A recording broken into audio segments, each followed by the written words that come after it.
saa saba bari batangiye morale bitegura kwakira abakandida depite b'iri shyaka ngo bumve imigabo n'imigambi yabo. Vice Perezida wa mbere w'iri shyaka Muhakwa Valence avuga ko amajwi basaba abaturage kuri iyi nshuro bayashingira ku by'iri shyaka rimaze kubagezaho. Turimo gusaba amajwi atuma ishyaka PSD rizagira abadepite mu nteko ishinga amategeko, umutwe w'abadepite. Tukaba tubishingira rero ku byo ishyaka ryagezeho mu gihe ryari riri mu nteko ishinga amategeko, umutwe w'abadepite, kandi kuva amatora yaba ntabwo ishyaka rya PSD rigeze riburamo. Twageze kuri byinshi rero, haba mu bukungu, mu butabera, mu mibereho myiza, ariko dufatanyije n'abandi. Ingingo 60 zikubiye mu nzego z'ubukungu, imibereho myiza y'abaturage n'ubutabera nizo PSD iri kugenda isobanurira abaturage ndetse ikanabasigira udutabo zirimo ngo bakomeze bazisome. Abaturage b'umurenge wa Cyabingo muri Gakenke ngo banyuzwe no kubira ishyaka ryarashyigikiye Paul Kagame ndetse n'ibyo rizabagezaho mu rwego rw'ubuhinzi. Batubwiye ko bagomba kongera inganda z'ibyo dukora, hanyuma ibyo dukora bikongera agaciro. Ikindi kandi baradushishikariza ubwizigame, abantu bose bakwiye kwizigama, kandi natwe tukabona bidufitiye akamaro mu gihe cy'izabukuru. Ikintu natahanye cyane ni ku buhinzi, kuko ndi umuhinzi. Kongera ibigega byo guhunika biriya bintu ni byiza cyane, kuko kurwanya inzara nabyo bibamo. Perezida nayumvise neza cyane, kuko ni intumwa itumika, umvise ko banavuze ko bazadutumikira. Niyo mpamvu nahisemo, kandi ni ishyaka nkunda cyane. PSD yibukije abanyagakenke ko hari isano hagati yabo n'umukandida Paul Kagame wa RPF Inkotanyi, kuko ari we waciye abacengezi bari barabajujubije bakagira umutekano. Impamvu iri no muzatumye iri shyaka ryiyemeza kumushyigikira mu matora.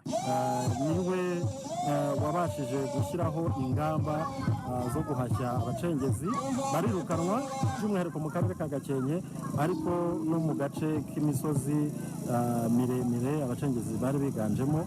Hanyuma urugamba rw'abacengezi igihugu cyacu kirarutsinda, kiyobowe na Paul Kagame. Abaturage bafite umutekano, bajya mu iterambere ndetse n'uburezi burakomeza. Nyuma ya Gakenke, muri iki cyumweru PSD irasubukura ibikorwa byayo byo kwiyamamaza. Turacyarimo kuvuga ku makuru ajyanye n'imigabo n'imigambi ndetse n'ibikorwa byo kwiyamamaza kw'abakuru w'umukuru w'igihugu ndetse wakubahagararira mu nteko ishinga. Bakaba bitangaje ubwo abakandida depite mu byiciro byihariye by'urubyiruko ndetse n'icyiciro cy'abantu bafite ubumuga biyamamarizaga mu ntara y'Iburasirazuba mu karere ka Rwamagana. Jean Paul Turatsinze yakurikiranye ibyo bikorwa.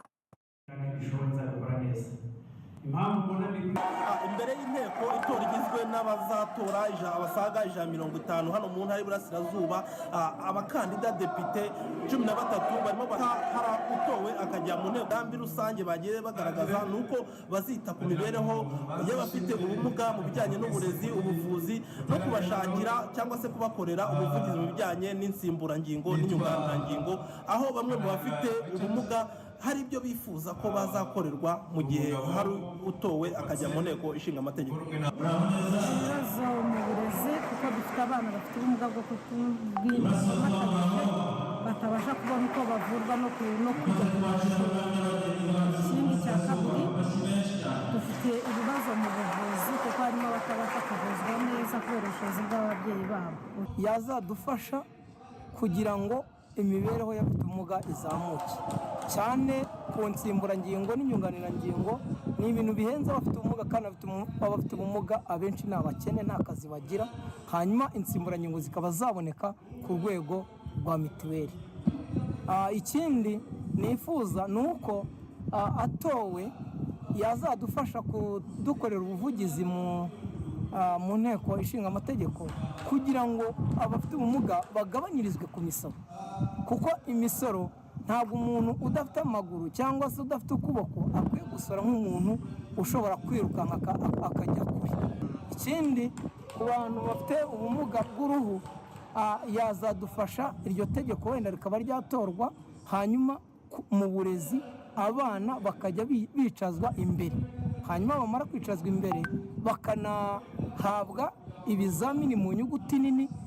muri ibi bikorwa byo kwiyamamaza mu byiciro byihariye uretse abafite ubumuga n'icyiciro cyihariye cy'urubyiruko nabo abakandida 31 biyamamarije muri intara y'Iburasirazuba aho bagiye bagaragaza imigabo n'imigambi yabo ko bashyize imbaraga mu bijyanye no kuzamura imibereho y'urubyiruko, kurwanya ubushomeri, kurwanya inda zitateguwe ndetse no kurwanya. Bamwe mu bagize inteko itora basabye ko abo bazatora bakirimo imbaraga birimo nko kuzamura imibereho y'urubyiruko.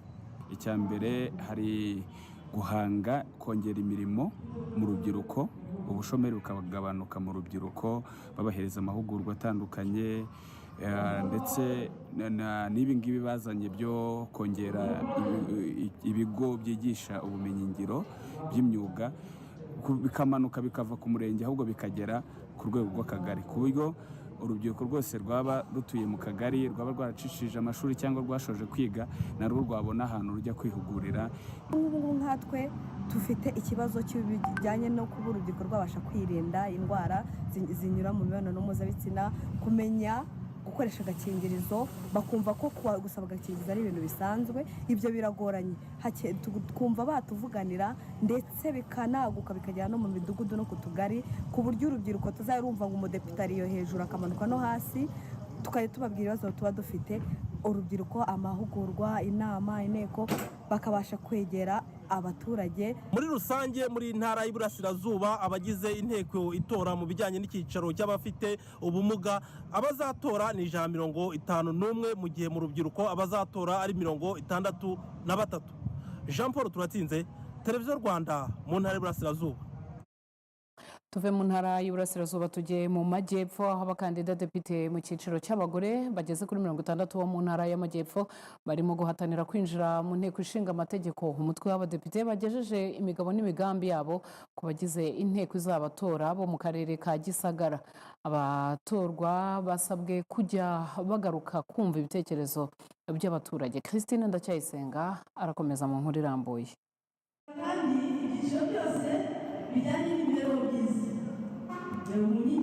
Mu nzu mpuzamikino Gymnase y'akarere ka Gisagara imbere y'inteko itora y'abasaga 4,000 bo muri aka karere, buri mukandida depite arahaguruka agahabwa iminota 4 yo kugeza imigabo n'imigambi ye ku bagize inteko itora. Icyo bahurizaho ni ibikorwa bigamije gusigasira umuryango ushoboye kandi utekanye.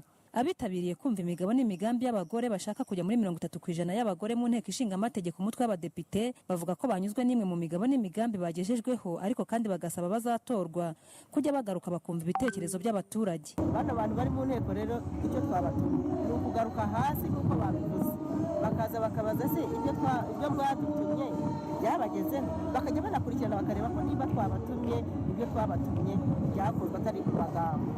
Bamwe muri bo batwijeje imihanda ko bazatuvugira ubuvugizi bw'imihanda ikajyamo kaburimbo aho itariri. Abandi batubwira yuko nabo bazadukorera ubuvugizi ku buhinzi tukabona amafumbire ku gihe. Bakagombye kumara gutorwa rero bakagaruka bakazenguruka mu turere batubwira ati noneho twaratowe muri babandi nagize mwarantoye. Umuhuzabikorwa wa komisiyo y'igihugu y'amatora mu ntara y'amajyepfo Nduwimana Pacifique avuga ko agendeye ku bwitabire bw'inteko itora bitanga ishusho nziza y'amatora muri iyi ntara. Akibutsa abagize inteko itora gukomeza kwitabira kumva imigabo n'imigambi kugira ngo bazatorane ubushishozi. Ku buryo bushimishije abakandida bariyamamaza neza bubahiriza amategeko n'amabwiriza agenga igikorwa cyo kwiyamamaza, ku buryo rero bitanga icyizere ko amatora azagenda neza. Ngo rero turashishikariza abagize inteko itora kuzubahiriza igihe, kuzaza kare bagatora nk'uko amabwiriza abiteganya, kugira ngo ibikorwa bizakurikiraho bijyanye no kubarura amajwi ndetse no kuyatangaza nabyo bizihute, abantu bazamenye hakiri kare bizaba byayavuyemo. Amatora y'abadepite 24 b'abagore azaba tariki ya 16 z'uku kwezi. Ni amatora aziguye aho hari inteko yihariye izatora. Mu ntara y'amajyepfo inteko itora igizwe n'abasaga 30,000, mu bakandida 60 bazatorwamo 6. Christine Ndacyayisenga mu karere ka Gisagara.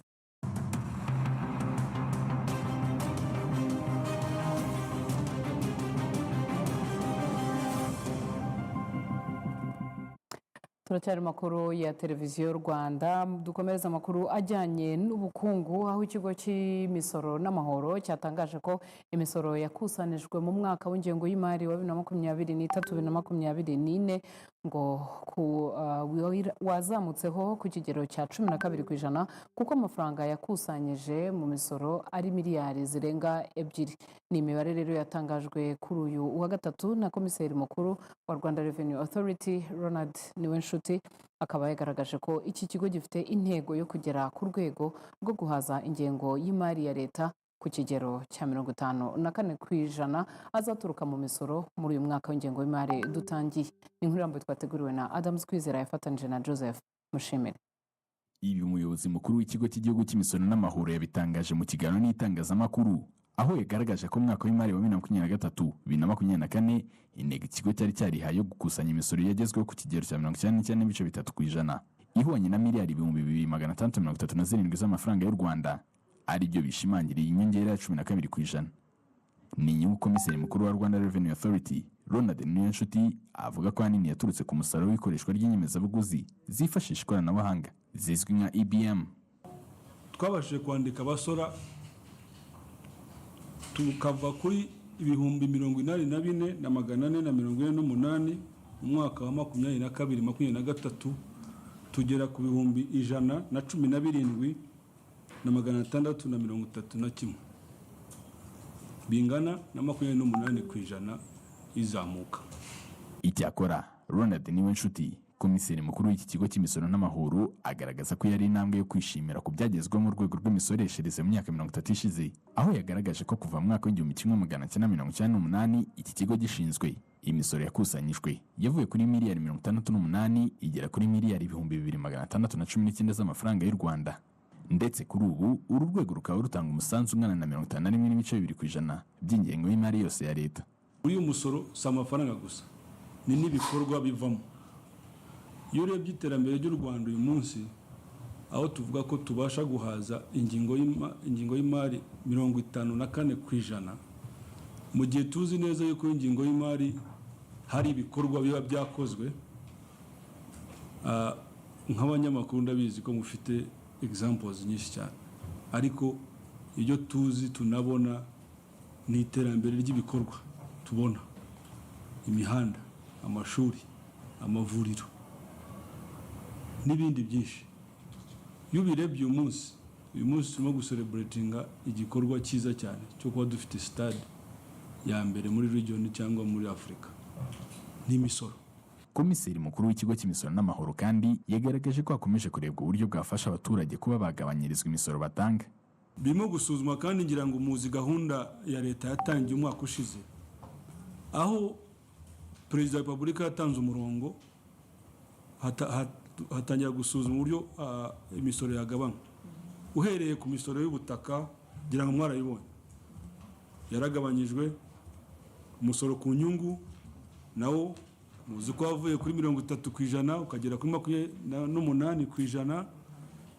Ibihano byaravuguruwe nabyo biramanuka. Nuvuga ngo hari ingamba nyinshi kandi nabwo zigikomeza, ntago zahagaze, kugira ngo abanyarwanda ibyifuzo byabo baba batanze bisubizwe, ariko tunihaze mu buryo bw'ingingo y'imari.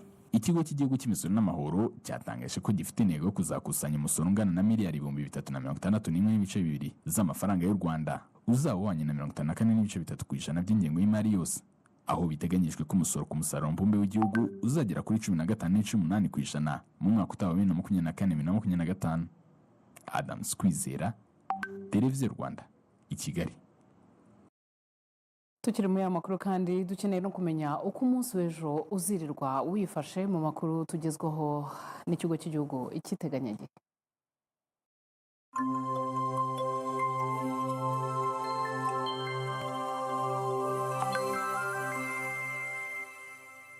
Ndabashuje mbifuriza n'ikaze nshuti bakunze b'amakuru y'iteganyagihe mwateguriwe n'ikigo cy'u Rwanda cy'ubumenyi bw'ikirere Meteo Rwanda. Tugiye kureba iteganyagihe ryo ku munsi w'ejo ku itariki ya 4 Nyakanga umwaka wa 2024, ariko reka tubanze duce mu ncamake uko uyu munsi wagenze. Kuri uyu munsi mu masaha mu gitondo ndetse n'amasaha y'igicamunsi mu turere twose tw'igihugu cyacu twagize urunyurane rw'izuba n'ibicu. Nta mvura twagize mu turere twose tw'igihugu. Muri iri joro biteganyijwe yuko tuza kugira umuyaga ukonje n'ibicu biringaniye hirya no hino mu gihugu. Naho ku munsi w'ejo mu masaha ya mu gitondo ndetse n'amasaha y'igicamunsi biteganyijwe yuko tuzaba dufite umuyaga uringaniye uzaba uturuka mu majyepfo y'uburasirazuba bw'igihugu cyacu werekeza mu bindi bice bigiye bitandukanye by'igihugu. Umuyaga ukazaba ufite umuvuduko hagati ya metero 3 kugeza kuri metero 5 mu isagonda. Biteganyijwe ko kandi ku munsi w'ejo mu masaha ya mu gitondo mu turere twose tw'igihugu cyacu tuzaramukana ibicu biringaniye hirya no hino mu gihugu. Nta mvura iteganyijwe mu turere twose tugize igihugu cyacu. Ubushyuhe bwo hasi buteganyijwe buri hagati ya dogere Celsius 6 ndetse na dogere Celsius 14. Akarere ka Nyabihu mu ntara y'uburengerazuba niko karere biteganyijwe ko kazaba gakonje ugereranyije n'utundi turere mu gihugu kuko kazagira ubushyuhe bwo hasi bwa dogere Celsius 6. Naho ku masaha y'igicamunsi biteganyijwe ko tuzakomeza kugira urunyurane rw'izuba n'ibicu. Nta mvura tuzabona mu turere twose tw'igihugu. Ubushyuhe bwo hejuru buteganyijwe hirya no hino mu gihugu buzaba hagati ya dogere Celsius 23 ndetse na dogere Celsius 31. Akarere ka Nyagatare mu ntara y'Iburasirazuba niko karere biteganyijwe ko kazaba gashyushye ugereranyije n'utundi turere mu gihugu kuko kazageza ku gipimo cya dogere Celsius 31. Naho mu minsi 5 iri imbere biteganyijwe ko tuzakomeza kugira ibihe bizarangwa n'urunyurane rw'izuba n'ibicu hirya no hino mu turere tw'igihugu cyacu. Nta mvura duteganya uhereye ku munsi w'ejo kugeza kuwa mbere w'icyumweru gitaha. Soze mbabwira yuko ku munsi w'ejo mu masaha mu gitondo biteganyijwe ko izuba rizarasa isaa 12:01 rikarenga isaa 12:09 z'umugoroba. Mwakoze kubana natwe mugira ibihe byiza.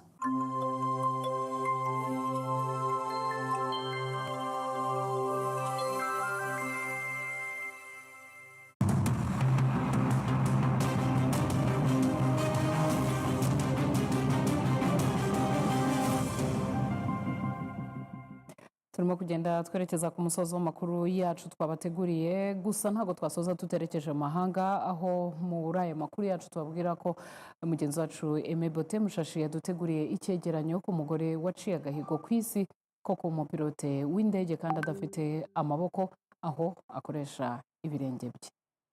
Jessica Cox ni umunyamerikakazi wavutse mu 1983.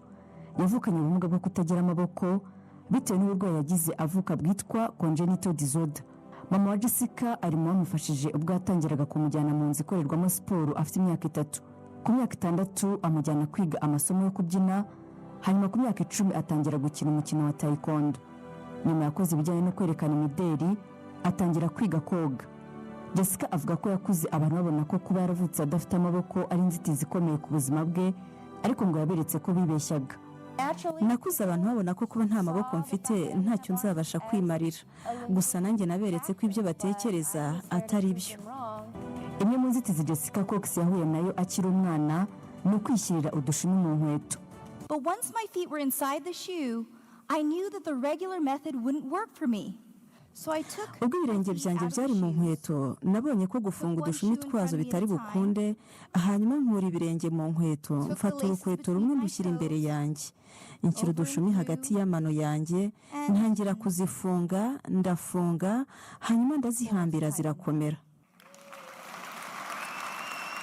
Jessica ibintu byose mu buzima bikoreshwa amaboko abikoresha ibirenge, nko gutwara imodoka, gucuranga piano, umukino wo kogera munsi y'amazi uzwi nka scuba diving, ndetse anafite umukandara w'umukara mu mukino wa taekwondo. By'umwihariko niwe wa mbere ku isi wahawe uruhushya rwo gutwara indege adafite amaboko kuko ayitwara akoresheje ibirenge. Jessica ubu akunze kuzenguruka mu bihugu bitandukanye atanga ibiganiro bikomeza abantu ashingiye ku nkuru y'ubuzima bwe, ibyo bita motivation speaker, aho aba ari kumwe n'umugabo we Patrick.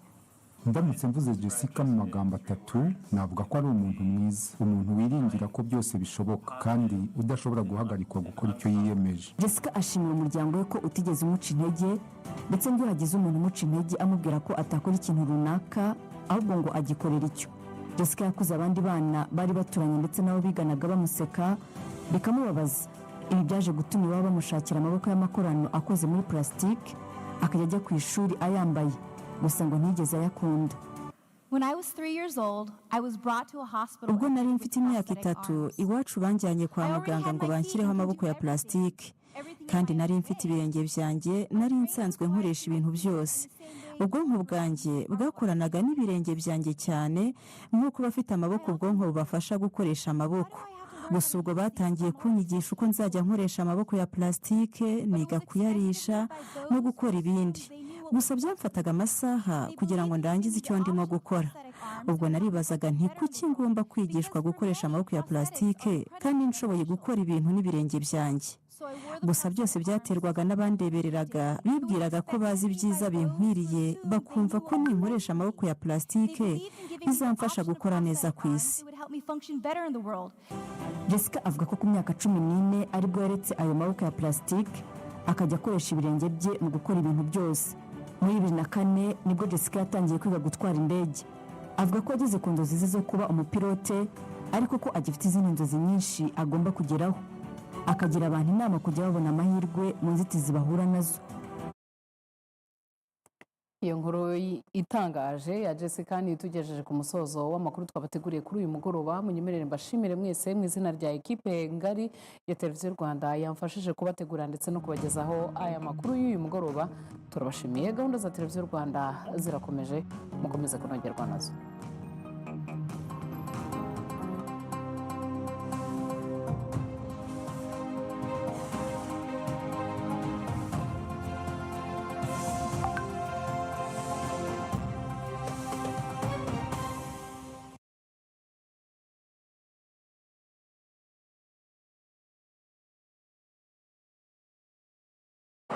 Please help me welcome our partner for the 16th Nelson Mandela Annual Lecture, Ntate Motsepe.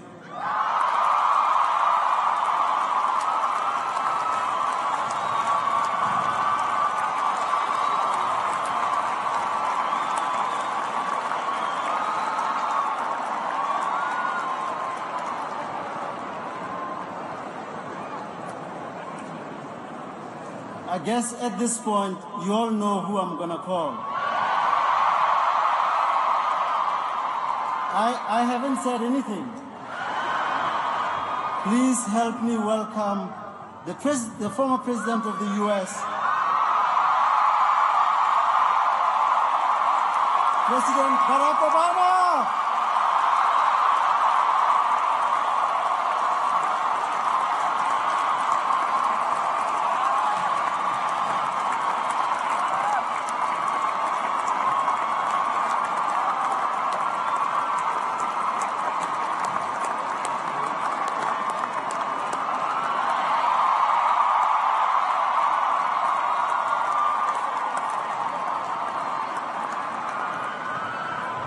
Without sitting down, I would like us to please sing the national anthem of South Africa.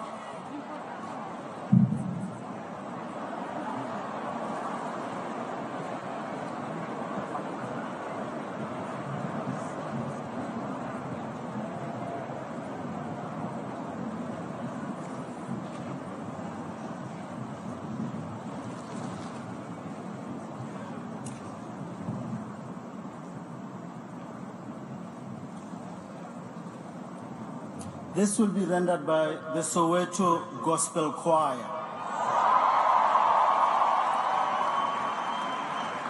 I have to tell you that I tried to audition and they rejected me. And I'm still trying to sing for the Soweto Gospel Choir. So I'll still try, Prof. There they come.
Thank you very much. Soweto Gospel Choir.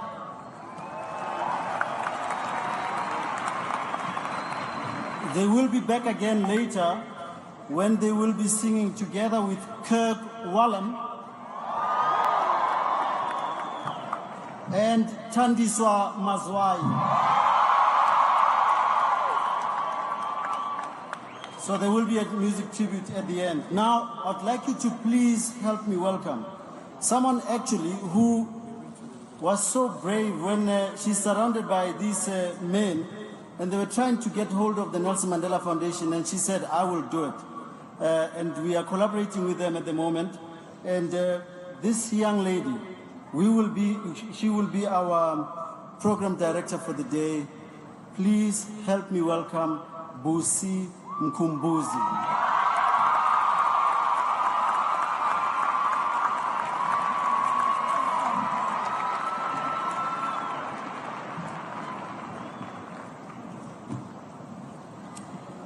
President Cyril Ramaphosa, President Barack Obama, Mrs. Graça Machel, Professor and Mr. Silo Hadan, Your Excellencies, heads of states and government, past and present, honorable ministers, members of parliament, provincial premiers, mayors, and all members of government, leaders of opposition parties, veterans of the liberation struggle, former Nelson Mandela Lecture speakers, business leaders, and leaders of faith-based organizations, political and social activists, members of the Mandela family, distinguished guests, fellow South Africans, and the world. It is an honor to stand before you today to celebrate the centenary of Nelson Rolihlahla Mandela.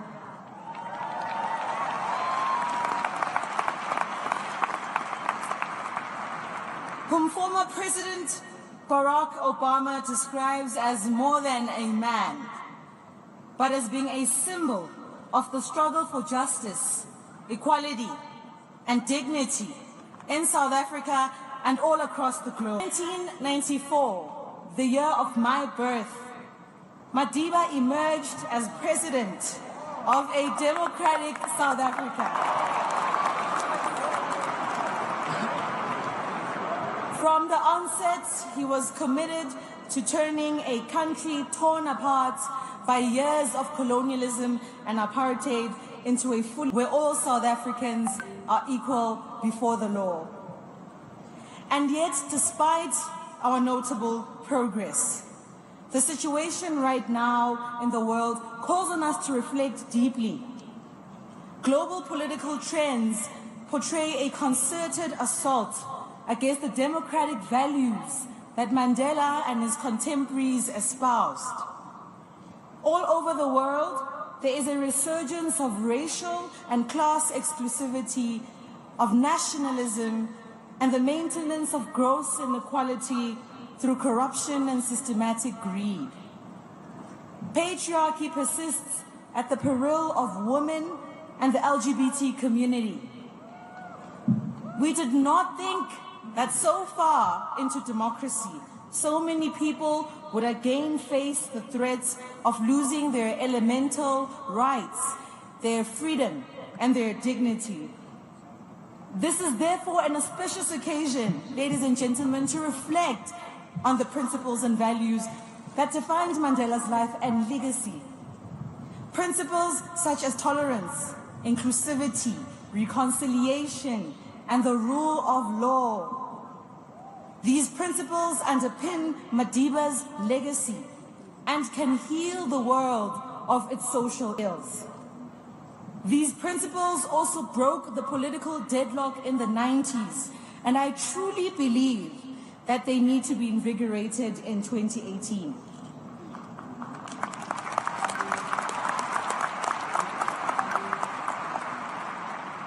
Standing before you as a young black woman born and bred in the sprawling working-class townships of Soweto, this occasion must especially motivate the youth. It must motivate them to take the forefront in the endless struggle to sustain livelihoods globally. During this centennial celebration of Madiba's birth, I encourage all dignitaries, institutions of government, business, and all fervent supporters of Mandela's legacy to put their weight behind the youth, who I believe are the true custodians of our future.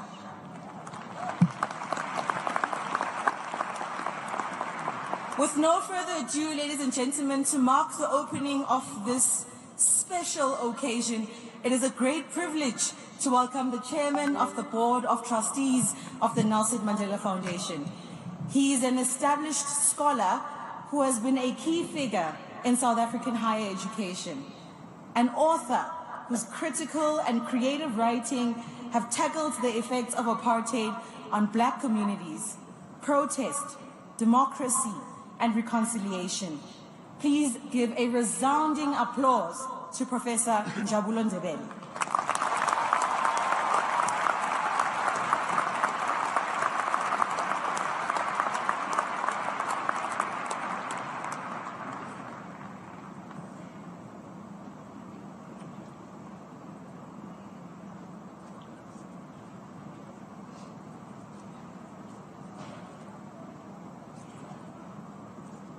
President Ramaphosa, President Obama, Mama Machel, Dr. Patrice Motsepe, and so many distinguished guests who out there who have graced our occasion with your presence.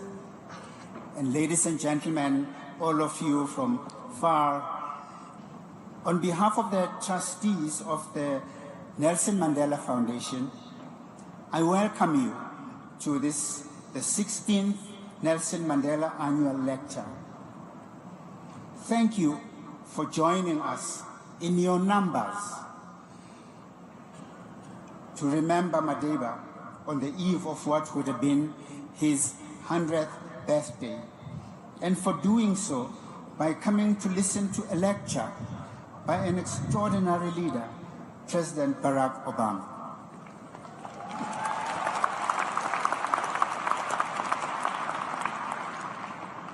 This is the biggest Nelson Mandela lecture we have ever hosted, something eminently appropriate, I think, for the centenary.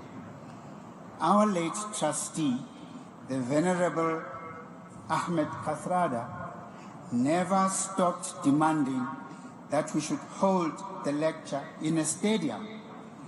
Today, he has finally got his wish.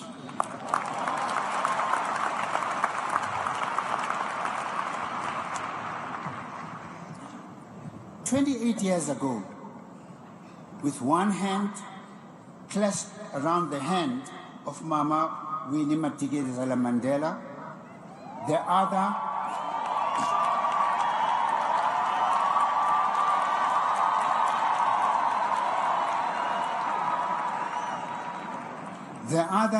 raised in a fist, Nelson Mandela walked out of Victor Verster prison into a country waiting for his leadership.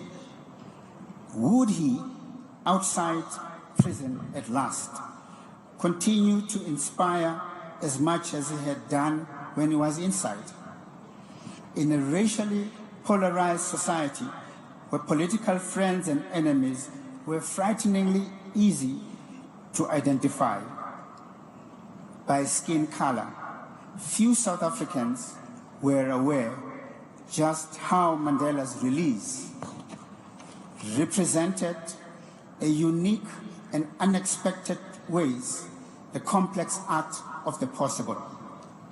It required that he take enormous personal risks to lay foundations for a negotiated end to over 3 centuries of racist, economic, and social oppression in South Africa. He had to find a way of cutting across embedded histories, structures of governing, and the human attitudes they had given life to over time.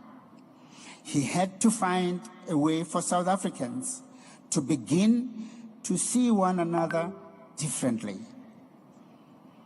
It was a task that required a particular kind of leader. Now, for this particular leader, there are countless anecdotes that individually capture some essence of him.